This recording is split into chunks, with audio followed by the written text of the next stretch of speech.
3, 2, 1, yeah, we ready right now. Got me feeling so free.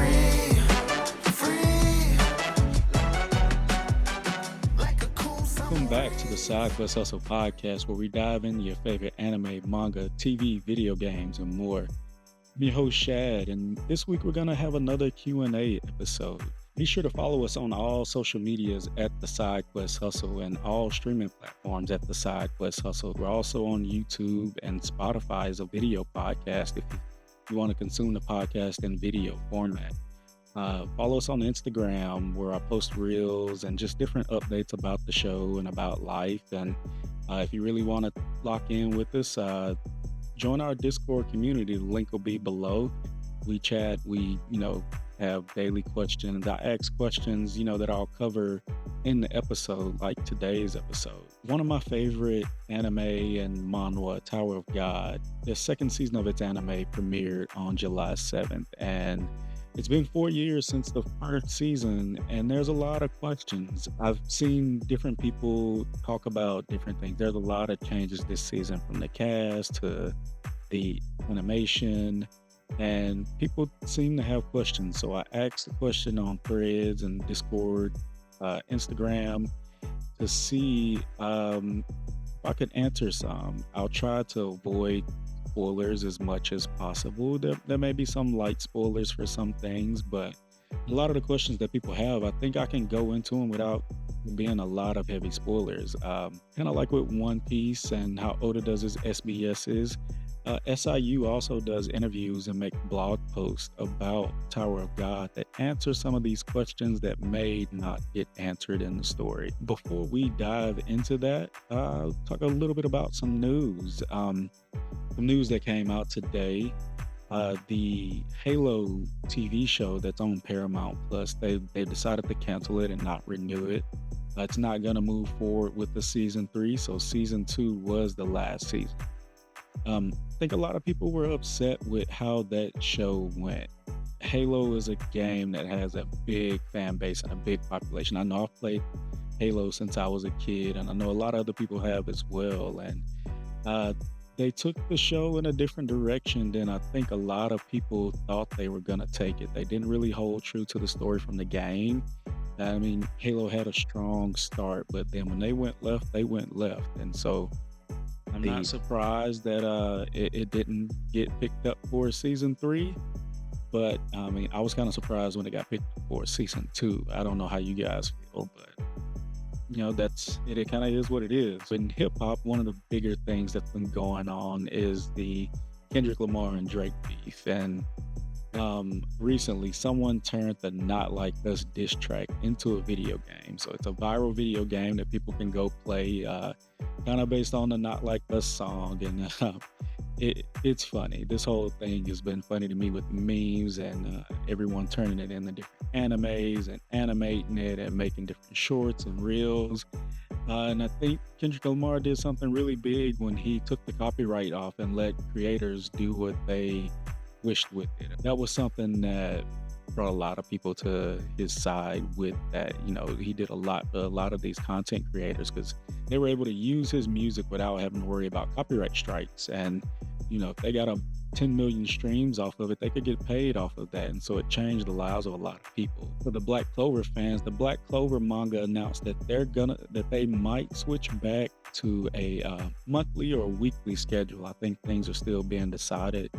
I think like right now it's released like every other month or every quarter, but they're considering going back to a weekly or monthly schedule with Black Clover. So for those fans, that may be good for y'all. I never really read the Black Clover manga. I was an anime only with that one, but I know they have a lot of fans out there. Another thing that was big in the news was IGN's rating of this season of Demon Slayer. They gave it a 3 out of 10, which they got a lot of slack for it. I think they like to do that. They like to get people to click and read their articles, so they'll get these clickbaity ratings and titles with their article. This past season of Demon Slayer wasn't my favorite. I feel like they could have did a little bit more to flesh out some of the Hashira. Let us get to know them a little more as Tanjiro went through his training. But it was slow. I'm not gonna say I didn't like the season, but I felt like they could have done more. They could have added things that weren't in the manga that could have deepened our connection with the Hashira. And the ending was perfect. I don't think anyone can argue with how this season ended. I believe that episode was one of the highest rated anime episodes out there, and it was beautiful. It was animated perfectly. It was set up perfectly, and the cliffhanger it ended on perfectly. I don't know But how I feel about them coming back with 3 movies to finish it off. I feel like that's a money grab, and I feel like they're gonna stretch it out. I know a lot of people are gonna go and see the movie, but I'm hoping they don't do like we're gonna release it, over the span of 3 years. I hope, maybe they release one, 3 months later they release another, or, 6 months. But I hope this isn't something that they stretch out for 3 years to try to capitalize off of and just money grab, man. I hope they don't do that. But I mean, with how things are going, I'm pretty sure they are. I started a new anime this week on a recommendation from Threads. It's called The Elusive Samurai, and I mean, man, so far it has been pretty good. I went into it without expectations, and I ended up being blown away. So, The Elusive Samurai follows the story of Hojo Takayuki, and it's a boy on the run after his family's been overthrown. He has this shady priest who kind of rescues him, takes him under his wing, and develops a following for him of people who used to be loyal to Tokiyuki's family. So far, it seems pretty good. I think I'm gonna give it a couple of episodes before I like give it a review or give it my thoughts or anything like that. With these first 2 episodes, I'm thinking I'm gonna like it, unless they do like a Ninja Kamui and just kind of go just right field with it. I think I'm gonna stick it out and maybe start reviewing it weekly. We started the Apothecary Diaries last week based on some recommendations as well, and I'm about halfway through it. And I think I mentioned before, it's not the typical type of anime that I watch, but it's captured my attention. The mysteries in it. Momo is a really cute little adorable character. Took it on as a challenge, and I'm gonna review it probably sometime early August. I think I'm on episode 14.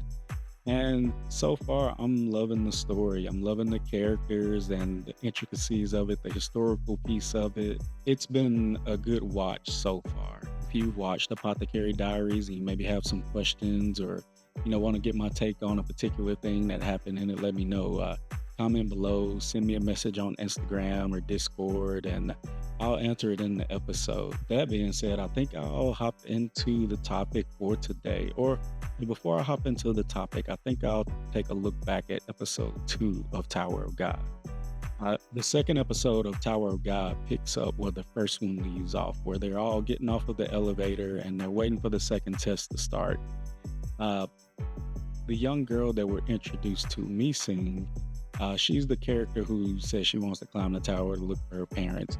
She gives everybody chocolate, including Bomb, and everybody's shocked with that. They're like, why would you give him chocolate? He literally just tried to kill everyone. Everybody but Arc Raptor gets chocolate. Arc Raptor is the guy with the gray hair who had the umbrella. He manifested the umbrella from the Shinsu. A second group walks in. I guess they're another group of regulars who are taking a test, and they're kind of led by this cocky character named Prince. He has his arm around this beautiful girl who we find out is Iwa, and she's from one of the 10 great families, the Yon family. He's the reason that Wangnan failed the exam that we saw him attempt to take in the first episode. Apparently she failed as well, and she had to borrow money from the same loan sharks who loaned Wangnan money so she could take the test again. She's concerned with being considered a failure to her family. Being from one of the great families, more is expected of them, but she has issues controlling her power, and we see that a little bit later on in the episode. We also see Lurker, the loan shark, come in, and it kind of shocks Wangnan and surprises Wangnan. When Lurker notices Wangnan, he kind of walks over to them and lets them know that, like, hey, he got an offer. Confused. This guy Prince is basically buying his way up the tower. I guess Lurker was a regular as well, and at some point he stopped on the 20th floor and started taking advantage of other regulars. But I don't know if he couldn't pass the test when he was climbing. He has decided to climb again with Prince since Prince is buying their way up the tower. He comes over to Wangnan and tells them they need to just give up. They don't have a chance. They have a guy with him who I guess calls himself the right arm of the devil, who defeated Putz. Putz is the character from the first episode with the katanas.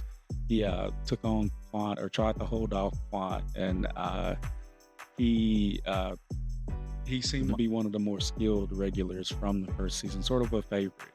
But we find out that this guy defeated Hots, and I don't think they tried to maybe insinuate that Potts was dead, but they don't really, they kind of leave that ambiguous. We are also introduced to Mule Love. He is the proctor for this test, and he's also a ranker. And the test is basically a test of strength, and this stresses Wang out. It's like I'm not a strength character. I am, he's more of maybe a tactical or strategic character. So a test of strength, he's gonna fail it. And then when Love states that, only 8 people, the 8 strongest people will move on to the next stage. And Wangnan is just like, I know I'm gonna fail. I believe he's first up. And after he goes, it skips around a little bit and we see he ends up being 10th. I think he's maybe in front of like the little girl and her cousin. But Prince, being a jerk, he is toying with Iwa and anybody else, basically saying that if you win this, if you score the highest, then they get to have Iwa. He's basically treating her like a slave. Iwa takes this serious because she knows she's strong. She maybe can't control her power, but she knows she's strong.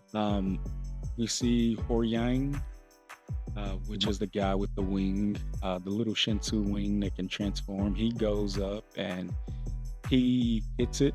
His Shinsu wing transforms into a fist. He hits it and he immediately hops in the first place. After that, the guy who is considered the right hand of the devil, he comes up and he hits it and scores higher than Horyang. Then Iwa goes up and she slips. When she goes to swing, she slips and hits it. But even with slipping and hitting it, she still scores higher than everyone. I think the highest had been like 13,000. She ends up scoring like 20 something thousand. Then Prince goes up and they don't show Prince hitting or touching the orb, but they flash back and his score is higher than everyone's. His is like 35,000 or something like that. I'm not sure if he did it on his own. It's kind of applied that these mercenaries may have helped. They're like massaging his muscles or whatever. So I'm not sure if they amped him or if that was just his powers and they're just comforting him. The last to take the exam is Viole. Viole goes up and on his way up, Prince is talking trash and Arc Raptor basically tells everyone it doesn't matter. That guy is the strongest regular here. And Viole gets up to the sphere, puts his hand on it and completely blows it away.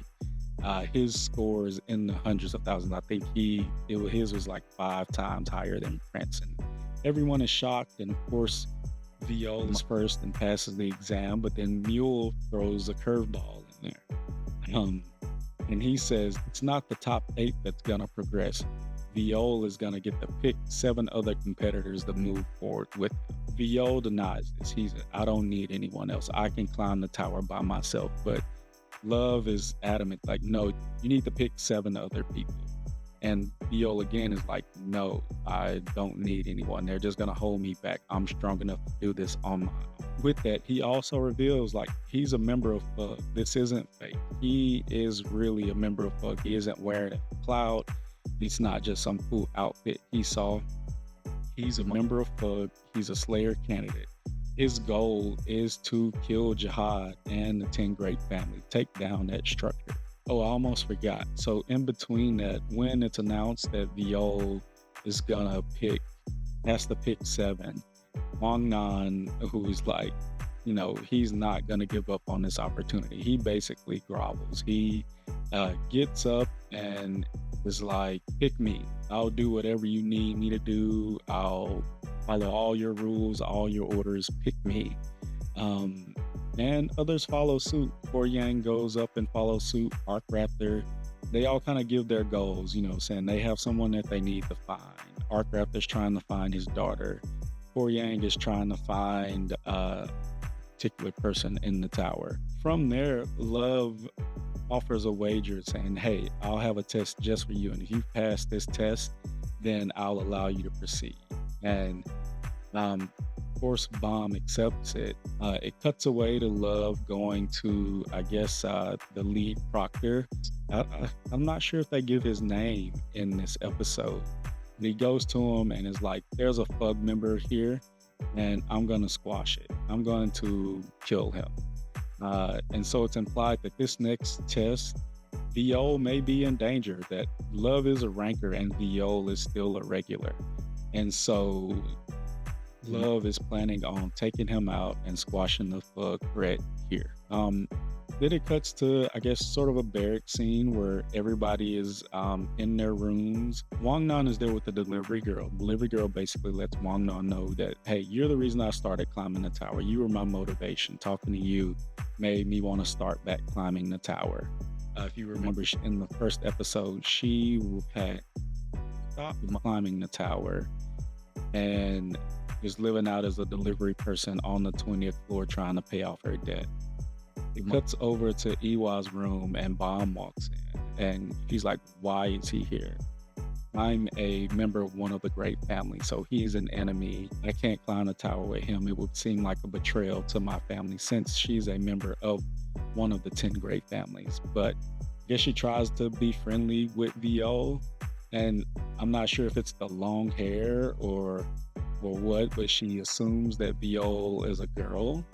And maybe it's because they're roomed together that she assumes that Viole is a girl.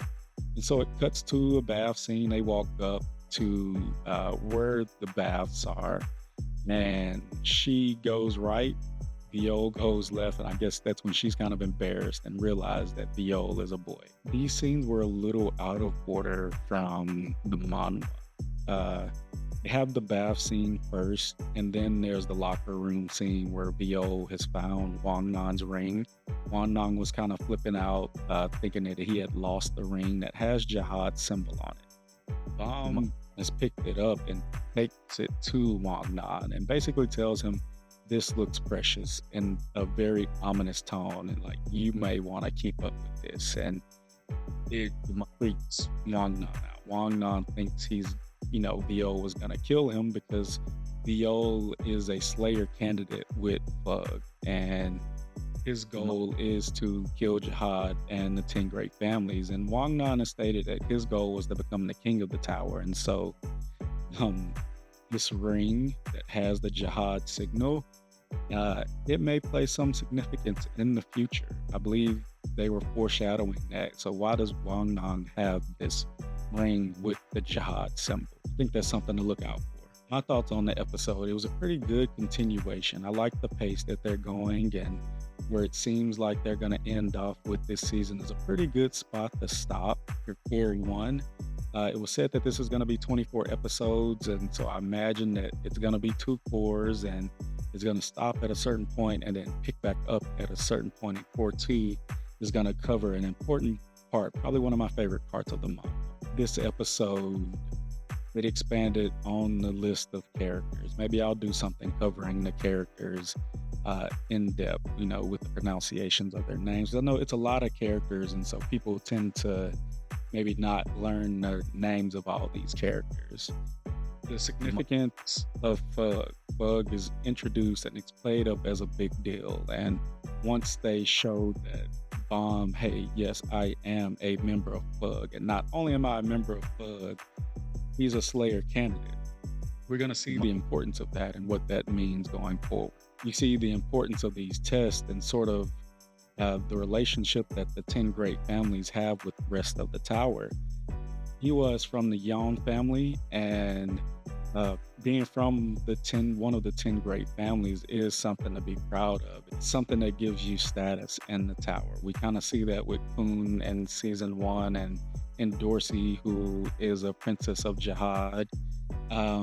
We also see the reaction to Fug. Everybody else, they're it's brought up and it's a big deal, but Love's reaction, he wants to take them out. Are there other people in the tower who want to destroy Fug? Because I mean, Fug is their goal is to take out the king of the tower, Jihad, and the other 10 great families.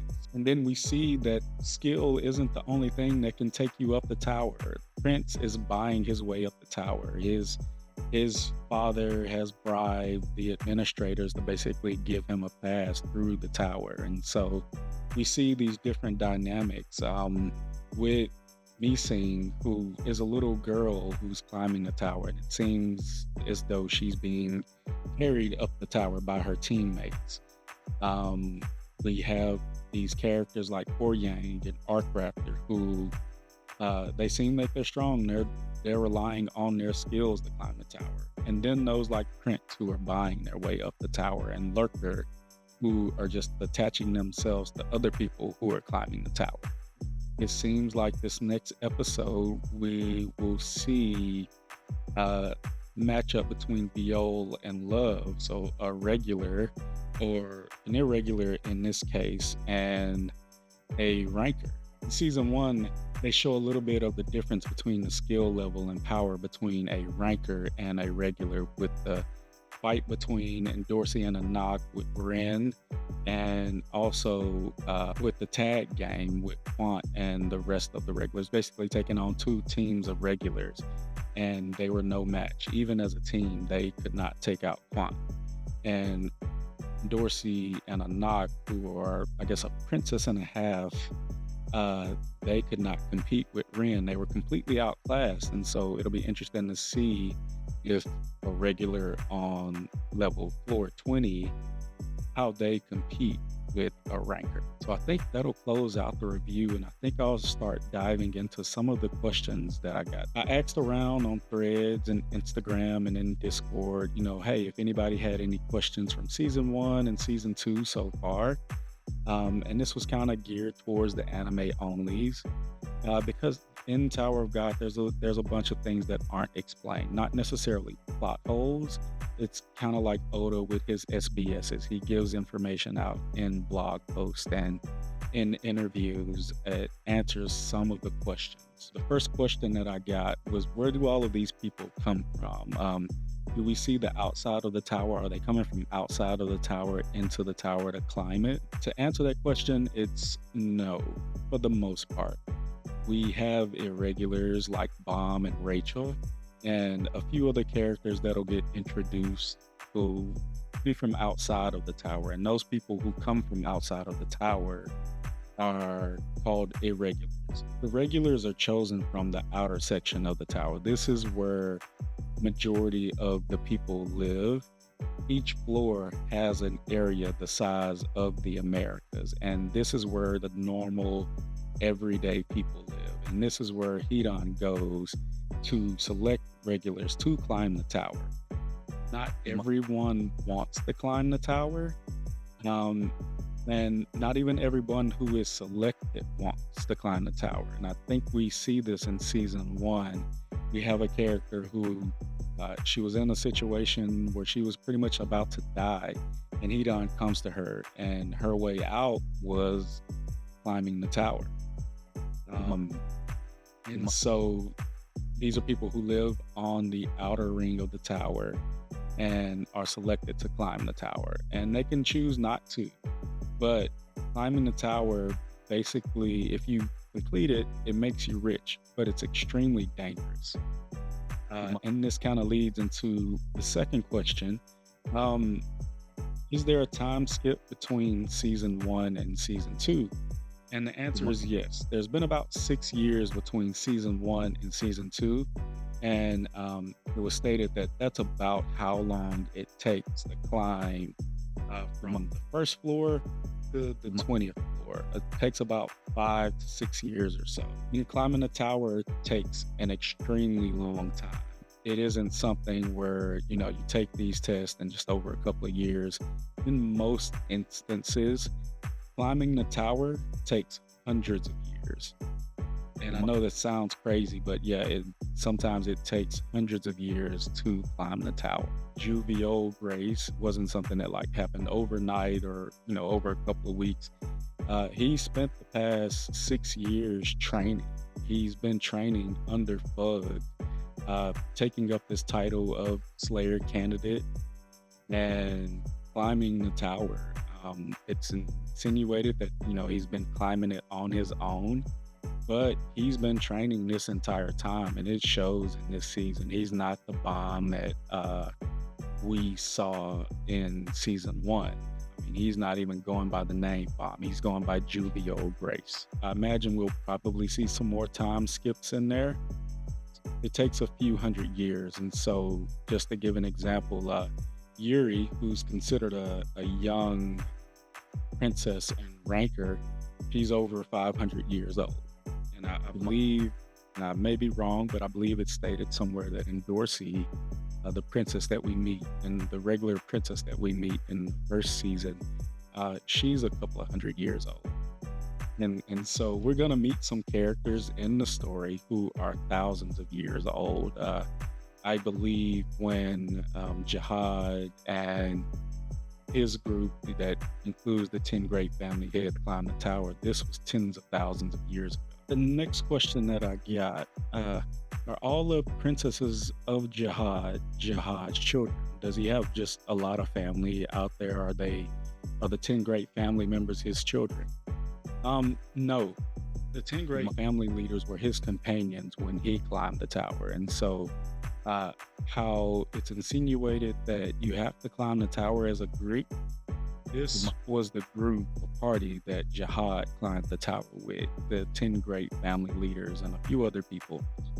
The princesses of Jihad, they're women from these 10 Great Family who have proven themselves worthy of receiving Jihad's blood and in turn receiving more power. They're some of the most powerful people in the tower because they have Jihad's blood. They act sort of as his representatives. They're like some of the leaders in his army and public figures for Jihad. They're the ones you're going to see around the tower.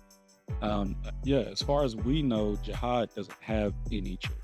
So far, we have been introduced to a total of 5 princesses, or 4.5, because Anak, he's taken the title of princess, but her mom was the princess. So, I mean, I guess technically she's like a half princess. So there's Yuri Jihad, who is a princess of Jihad from the Ha family.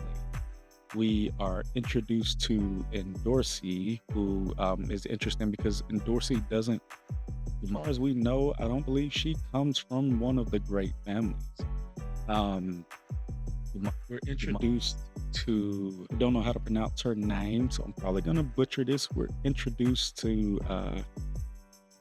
Ballista, who is the princess who had all of the lighthouses that Yuri went to try to find. We're introduced to Mashni Jihad as well, and she's from the Kun family. And so I think that's all 4.5. Anak, of course, but there's Anak, Dorsey, Mashni, Rapalista, and Yuri. The next question was, what exactly is Fug, and did Bomb create Fug? The answer is no.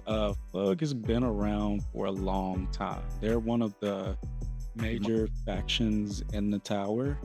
They're recognized by their symbol, which is the mark of the Slayer, which is what Bomb has on his attire in season 2. To what Gosing and Missing recognize. They're thought to be sort of a criminal organization in the tower, sort of the biggest criminal organization in the tower. And so they're portrayed sort of antagonist to the tower and Jihad and the 10 Great Families. At the start of season 2, we don't know much about them except that this is who Bomb has been with in between season 1 and 2. You can take that they've trained Bomb, they've taken Bomb from what he was in season 1, sort of this naive, lovable character, to this cold-hearted, merciless, sort of ready to kill. Because I mean, I believe he killed those people in episode one who were taking the test with him. And if the bell wouldn't have rung, he would have killed Wang Nan. He's shown no fear. He openly opposed Love, who is a ranker, and as a regulars at hardly any level would be able to compete with a ranker. And Bomb is what is considered a Slayer candidate, which Bug's goal is to take down Jihad and the 10 great families, and these Slayers are their means to do so. I guess if you want to look at it a certain way, this isn't a direct comparison, I guess, but the Slayers could be sort of compared to the princesses of Jihad. Now, that's not a direct correlation, that isn't said anywhere, but they are the representation of Bug, sort of like the princesses are the representation of Jihad. So far, we haven't met any Slayers, and we know Bomb is a Slayer candidate. We will see what that means, or hopefully we'll get to know what that means. It's kind of trying to keep it as spoiler-free as possible. This next question is, what are the 13-month series weapons? There's a big deal made about them at the beginning of episode 1 when Yuri is at the palace. The 13-month series weapons, they're the ignition weapons that are introduced in season 1. Ignition weapons are weapons that can be activated. We see Endorsey take one from a character and activate it. We see Bomb activate one of the 13-month series, the Black March, and we see Anak activate the Green Apron. But the 13-month series actually consists of 12 weapons and 1 inventory, which I guess would house the rest of the 13-month series. And so 12 weapons, I take it, would go into that inventory, but I guess we'll see. That hasn't been confirmed yet. One of the goals of the Princesses of Jihad, as it's alluded to in episode 1, is to collect the 13-month series weapons. And it's said that now that Yuri has 2, the Black March and the Green April, that hasn't happened in hundreds, if not thousands of years. And so I take it they're gonna play a significant role in the story going forward. And we'll see if there are more introduced and what role they have to play. This next question is, who are the 10 great families, and are they children of Jihad? I answered in a question earlier, so no, they aren't children of Jihad. They were Jihad's companions in climbing the tower.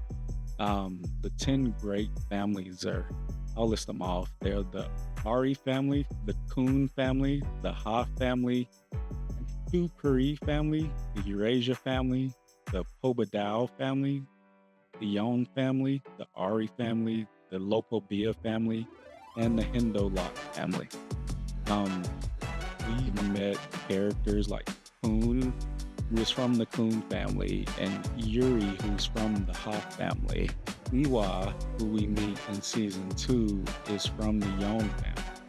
These families are gonna play a major role in the story. I mean, they're the ruling faction of the tower, and Viole has stated, as well as Wang Nan, their goal is to, in Viole's case, kill Jihad and the 10 great families, and in Wang Nan's case is to become the king of the tower. They're going to be going up against these families, so I imagine that they're going to play a major part in the story. Another thing about the 10 great families is they each have their own special characteristics or powers. If we look at Kun, Kun has the blue hair, which everyone in the Kun family has. The Kun family is also known for being clever, and they're the schemers, they're the plotters. And we see that in Kun in the first season. He is a schemer, he is a plotter. He was able to get Bomb to pass the tag game through his scheming and his plotting. If we look at the Crown game, Kun had made plans. He had people packed away in his bag to fight for him in case something like that happened. And so he's always thinking 10 steps ahead, and that is a trait of his family. We meet Viole in the second season, and a trait of the Yon family is their flames. They're known as being flame users and uh, very adept at using flames. And so that's a characteristic of her trait. As we meet the different families going through the story, we'll see how different each of them are. One final question is, do we get to see any of the cast from season one and season two? It seems like season two shifted into a new cast and a new protagonist with one Nun and the rest of the new characters that are introduced sooner than you may think. It's kind of a bit of a spoiler, but we will run into some of the characters. I'm not going to say which ones just yet and in what context, but we will see some of the characters from season one again. They will play an important part, just like the characters from season two will, and I think that's about all I can give away on that. If you can't tell, I love Tower of God. I've been reading Tower of God since 2020. It is a manhwa that has over 600 chapters, and after One Piece, it is probably my favorite manhwa manga. It's an epic tale. Like I said, it's over 600 chapters, and there are twists and turns. And I feel like if anime is done right and the story is able to be told properly in the anime like it is in the manhwa, we're gonna pick up a lot of new fans this season. Season one was a little slow. Season two, things pick up the pace. There's more action. You get to see into the power system in Tower of God expanded on. You get to see what the story is really about, and you get to meet some really interesting and intriguing characters. I feel like this will be where Tower of God picks up a lot of fans is through season two of the anime. And I'm all for it. I'm here for it. I'm here for the ride. I still read it weekly. I feel like this story has a lot of elements that people will gravitate towards and follow along. I hope that it continues. I mean, I have no doubt with the way that season two has been received that unless something crazy happens, it'll get picked up for season three.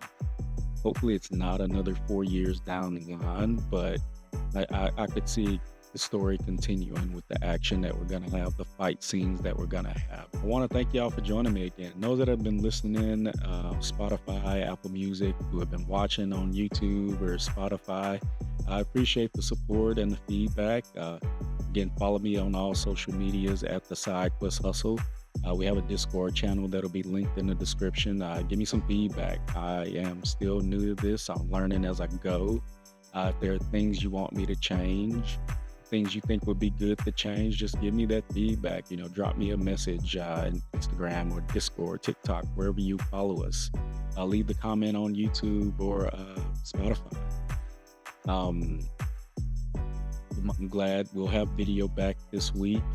We had some technical difficulties last week. I've been trying to record in Riverside and it just hasn't been working. Last week I recorded a test in Riverside just to see how it would go, maybe on the solo recording, because the couple of weeks back when I talked with Blurred Minds Production and that one was a rough one.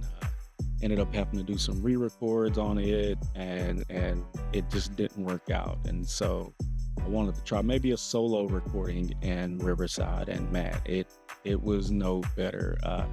The recording didn't drop like it did in the interview, but there was some major lag in the video. And so that's why last week's episode was audio only, but I'm back recording in OBS. This seems to be working out much better. I'll probably stick to this and so that way I can give you guys video along with the audio every week. I said this will be a video podcast, and so I want to try to stick true to that as much as possible. We got some fun things coming up ahead. I got a couple of collabs lined up with a couple of people who have some really interesting projects and launching some really interesting podcasts, and just some people who have been there from start since I decided to make a podcast, who have been giving me feedback and giving me constructive criticism. And yeah, so we're gonna have some fun, and thank y'all for sticking around. This will close out this episode of The Side Quest Hustle. Remember, follow us on all social media and streaming platforms at The Side Quest Hustle, and join our Discord group. But thank you guys again. I'll see you next week. It's about time.